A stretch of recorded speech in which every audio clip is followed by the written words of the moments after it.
Lesson 17 starts out with a passive voice. The definition is crucial to understand. A lot of people don't know what the passive voice is today. They're not taught it at any point. The passive voice describes a verb in which the subject receives the action.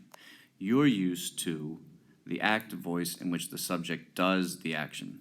So here's an example of the active voice. He, that's the subject, loves, that's the action, and here's the direct object, the girl. So in this case, in the active voice, he, who is the subject, is doing the loving. He's doing the action. Here's an example of the passive voice. He is loved. Now I could add by the girl, but I don't have to. It's still a complete sentence without he is loved by the girl or by whomever. He is loved. He is receiving the love. He loves. He does the loving. Here's another example of the active voice. I, subject, find the farmer. I do the action. In this case, I am found, I receive the action. I am found, I receive the being foundness, or however you want to put that. You blame the man. The passive voice for that would be, you are blamed. In each of these cases, the second example is the passive voice, and the you, instead of doing the blaming, receives the blaming. In this case, the you does the blaming. In this case, the you receives the blaming. That's the difference between the active voice and the passive voice. The subject receives the action in the passive voice. That's a crucial distinction to make. It's difficult to do for many beginning students. Now the book goes into a great deal of detail at this point in one time. There's a lot of conjugations in one lesson. The passive voice is difficult enough to understand as it is. Here's the conjugation of the indicative, present, passive. Remember, it's always mood, tense, and voice, and now we're working on a new voice. To do the present, you always start out with the second principal part, whether it's the active voice or the passive voice. Same thing as usual, drop the re, era, re, depending on which conjugation the verb is. You know which conjugation the verb is by its lexical entry in the dictionary. Then you drop, after you drop the re, era, or re, depending on which conjugation is, then you add the endings for the passive voice. For the first conjugation, these are the same conjugations as the dropping above. For the first conjugation, you'd have amare. You drop the re, so you'd have ama. Note that this says you drop the a from ama, and then you end up with a, m, o, r. There's no other dropping the a in this paradigm. There's no other dropped letters. There's one instance when you have to drop the letters. There are some irregularities in these patterns, but none of the rest of these requires you to drop that letter A, just the first person singular for ama. After that, it gets very easy. This would be ama, amor. Then it'd be ama, ris, amaris. Note that this has a /re because this is an alternative form. The second person singular can either be amaris or amare, which looks exactly like the infinitive present active. That can be confusing. This re ending is only used in poetry, and it's not used all the time. The book does not teach it, but I'm requiring you to know it because if you're going to continue on to any kind of Latin, you have to know this alternative. The declension then continues in a regular fashion after that. You have ama plus tor, ama more, ama mini, ama entor. If you have the verb in a second declension, mone, drop the re. You had the or, you had the ris or the re, the tur, the mer, the mini, the enter. There's a no-brainer. Same thing with if you have ducara, you drop the ere, then you just add or. Or you have the duc, and you add eris or ere. Then you have duc, it changes to itur. And the same thing for the rest of this pattern, it changes to the I. You can see that all the suffixes for the person and number are the same, but the bases change slightly. And note that this is a U, N-T-U-R. Capio, drop the ERE, add IOR and the rest. If you do audio, drop the RE only, and then you add the endings. And there's your conjugation of the indicative present passive. Same pattern as the present active, just a couple of different things to remember as you break apart the stem and add the suffixes. The translation here is important. For example, if you have M-O-N-E-O-R, first person singular, instead of saying I warn, this would say I am warned, because the subject is now receiving the action. The subject, I, is getting the warning, not doing the warning. Same thing with any of these other forms. If you had amantor, this would mean that they are loved. They are receiving the love rather than giving the love. That's the indicative present passive. If you can do the indicative present passive, the indicative imperfect passive will be fairly easy. You take the second principal part, you drop the re, the era, and the re. Then you add the sign of the imperfect, which is still ba, iba, iba, or iba. Basically, it's the ba, but there are some variations. And then you add the endings. So for amare, you take the second principal apart, drop the re, add the ba, and then you add the r, amabar. Second person singular, amabaris, or amabara. And then amabator, amabamer, amabamini, and amabantor. No surprises there. The pattern would be exactly the same for a second conjugation. Monet, drop the re, add the b, add the r, and you're done. Third conjugation, drop the ere, add the eba, add the r, and you're done. Capio, drop the ere, add the ieba, and the r, and then audio is no surprise either. For audio, you would take the second principal part, drop the re, add the eba, and then add the r, or the ris, or the re, the tur, the mer, the mini, and the enter. For any of these words, for example, amabar, you're going to translate it in the imperfect passive. So this is going to say, I used to be loved. Subject receives the action. Or, I was being loved. Either one of them is acceptable. I was being loved. Audiebar would mean I was being listened to, or I used to be heard.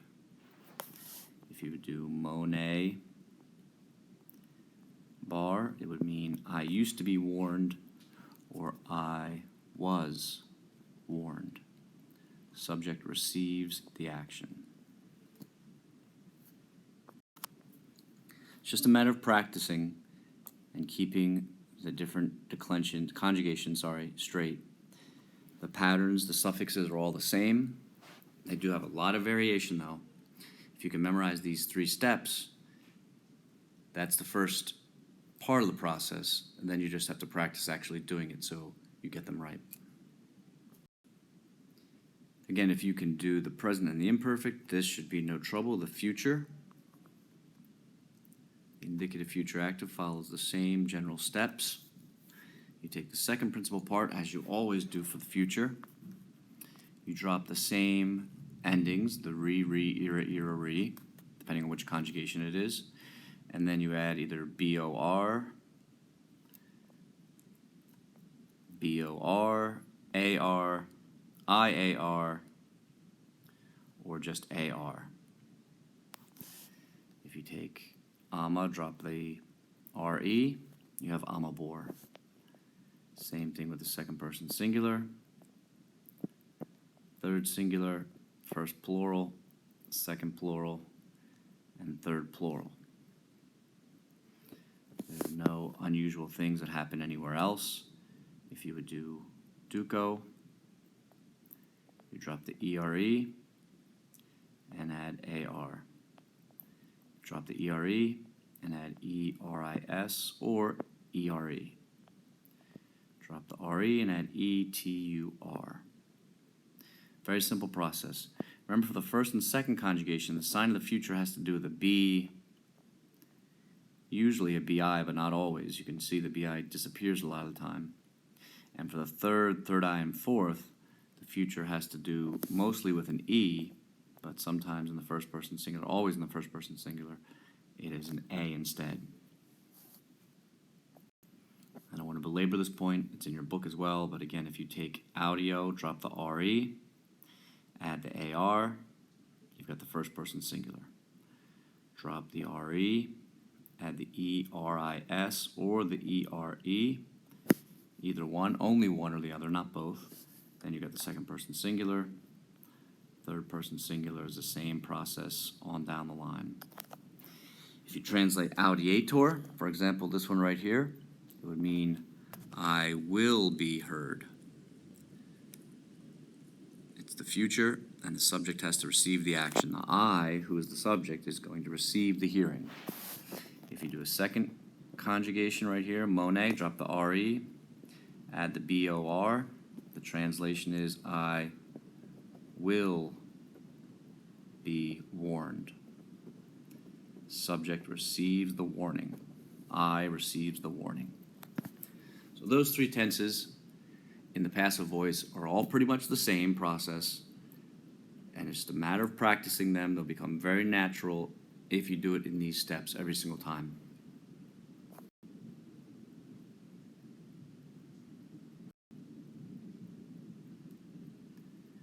The next point that's useful to understand with the passive voice is the agent, and in Latin you express the agent by means of the ablative case ending. That should be familiar to you because I've already given you the ways to translate the ablative. When there is no preposition, you try by, from, with, within, in, at, or on. Those are your go-to prepositions when there is no Latin preposition. Now, the ablative of agent is easy because in Latin, when you want to express who has done something in the passive voice, you use the preposition a or ab. Remember, just like in English with a or an, you use a when it's followed by a consonant, and you use ab when it's followed by a vowel. So if it were ab, ars, you need to put the B there. If it were me, you do not need to put a B there because the M is a consonant. The point is you have to have a consonant in between two vowels. So the is like in English, and the ab is like an in English. You would say an ant, but you'd say a dog. And ab work exactly the same way.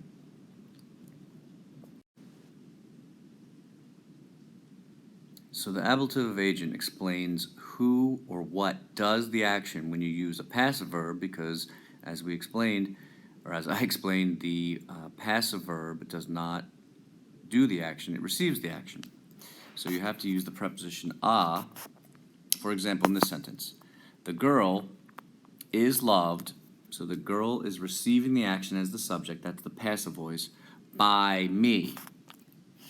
In Latin, you express the by me, the agent, the one who does the action, since the subject doesn't do the action in passive verbs. You use a, the preposition, by, and then you follow it with who did it in the ablative case. In this case, the ablative of me in Latin is me, just like in English. Here's another example. The voice is heard, auditor. Now you may want to express who the agent is, who actually hears the voice, since the voice is receiving the action. And then you use a plus the noun in the ablative. The voice is heard by the boy. So a very simple concept. If you want to express who does the action, by me, by her, by the boy, you use a or ab plus the noun in the ablative case.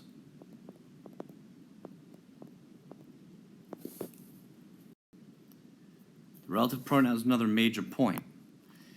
Earlier, in an earlier lesson, you learned one form of the relative pronoun. In this lesson, you get the full declension, and you have to be responsible for using it completely. The relative pronoun, by definition, just so you understand what we're talking about, stands on behalf of another noun. That's what pronoun means. It stands on behalf of another noun. It replaces another noun. In particular, though, the relative pronoun relates, that's what relative means, back to another noun. It's relative to something. Now, the Latin verb latus means that it carries or refers back. So a relative pronoun refers back to a noun that came before it. It's very simple terminology when you understand what it means. The thing to which a relative pronoun refers back to is called the antecedent. That also makes sense because ante means before and cedent means go. So the antecedent is the thing that goes before the relative pronoun. In each of the sentences, the antecedent will come first, and then the relative pronoun will refer back to it. Look at the examples. A relative pronoun is used to take two sentences and make it into one complex sentence. This is a more efficient and natural way of speaking. So you might say, for example, I see the man. He is good. Those are two sentences. Or you can use a relative pronoun and turn them into one sentence that's more simple and efficient. I see the man who is good. The relative pronoun is who. The antecedent that it refers back to is the man. Look at the original two sentences. I see the man, he is good. Now we turn this into one super sentence. I see the man who is good. Who refer to? The man. Man is the antecedent. Who is the relative pronoun? Look at the next example. I give flowers to the girl. I love her. Those are two sentences that you can make simpler by combining them into one sentence. I give flowers to the girl whom I love. Here's the relative pronoun. Here's its antecedent.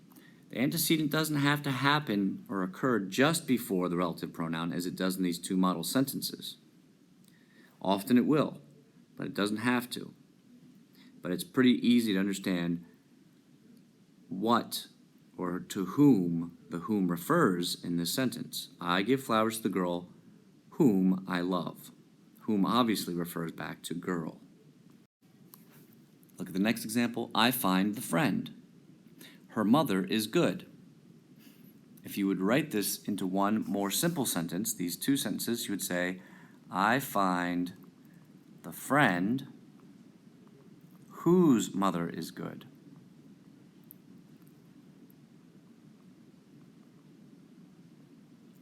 And in this case, the whose is the relative pronoun. So it could be whom, that's in the accusative in Latin. It could be who, that's the nominative in Latin. Or it could be whose, that would be the genitive in Latin. The relative pronoun is going to have a case ending, just like it does in English. It changes its form in English, who, whom, and whose, all have different endings. And then the antecedent of whose is I find the friend. Her mother is good. I find the friend whose mom is good.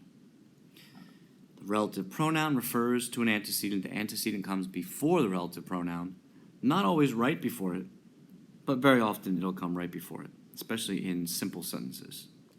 You have to read this paragraph carefully and think about it hard. The relative pronoun is tricky because the relative pronoun agrees with the gender and number of the antecedent, not case, number, and gender. Remember, adjectives that modify or describe a noun agree in case, number, and gender. Relative pronouns that replace a noun agree with the noun or the antecedent they replace in number and gender only, not case. They do not have to have the same case ending as the antecedent. They may, but they do not have to. So look at this example to show you what I mean. It says, Video puellam, I see the girl. Second sentence, I love the girl. Now, if you combine them into one Latin sentence using a relative pronoun, you would say, Video puellam, quam amo. It says, I see the girl whom I love. Quam has to agree in gender and number with puellam. Puellam is feminine and puellam is singular. Its case happens to be accusative. Quam does not have to have the same case as puellam. It may and it can have the same case, but it doesn't have to. It only has to agree in number and gender. Quam gets its case ending from how it functioned in its original sentence. In the original sentence, it says, I love the girl, and in the original sentence, girl is accusative, singular, feminine. So quam is accusative. It gets its gender and number from the antecedent, singular and feminine. In this case, they're both accusative, singular, feminine, but they don't have to be. In many instances, they may be the same case, number, and gender, but unlike an adjective, the relative pronoun only has to agree with number and gender, not case ending. It takes its case from the way it functions in its original sentence, in its own little clause, before it became one single sentence. Here's an example in which the case is not the same. I should put number 2 there. It says, I give a gift to a boy. I see the boy. If we would make that into one sentence, it would say, I give a gift to a boy, which boy or whom I see. Puero is in the dative, singular, masculine. So quem, which refers back to the boy, I give a gift to the boy whom I see. In this case, quem has to have the same number, singular, and gender, masculine. However, its case is determined from its original sentence.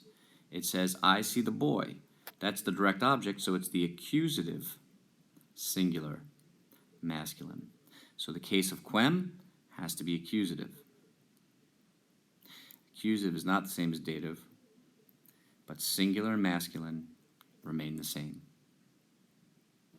You will not be writing Latin sentences, maybe for a few exercises in the book, but mostly the point of this class is to learn to read. You have to be able to recognize the declension of the relative pronoun and translate it accurately. Very few points will be awarded in this class for composing Latin accurately. It's all about the translation. As long as you can recognize the translation of the relative pronoun, you will be fine. So here's what the declension looks like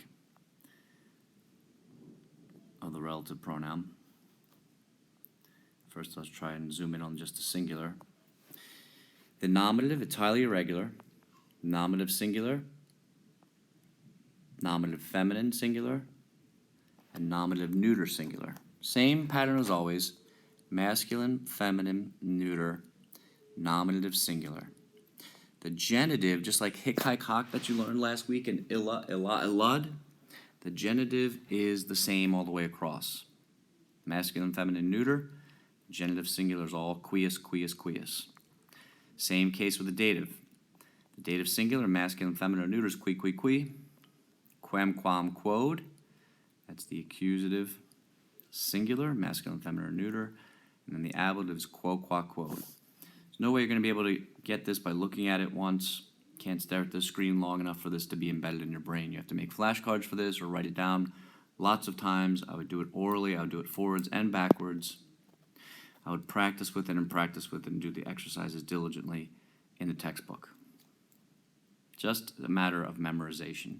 Relative pronoun will occur regularly and frequently in real Latin texts as well as in this book. And then the plural is the same thing. You have to memorize it. Qui, qui, quai. That's frustrating because you've already seen this for the masculine singular. This is now the plural. It's the nominative plural, and yet it's the same as the singular. And then quai is the same thing, and then quai is repeated here. Quorum, quorum, quorum. Quibus goes all the way across, quos, quas, quae, and quibus, quibus, quibus. That's your relative pronoun in English. It begins with who. All the WH words. The genitive would be whose. The dative is to whom. The accusative is whom. And the ablative would be by, from, within, at, on, whom. By whom, from whom, with whom, etc. Who, whose, to whom, by, from, within, at, on, whom. That's how it sounds in English.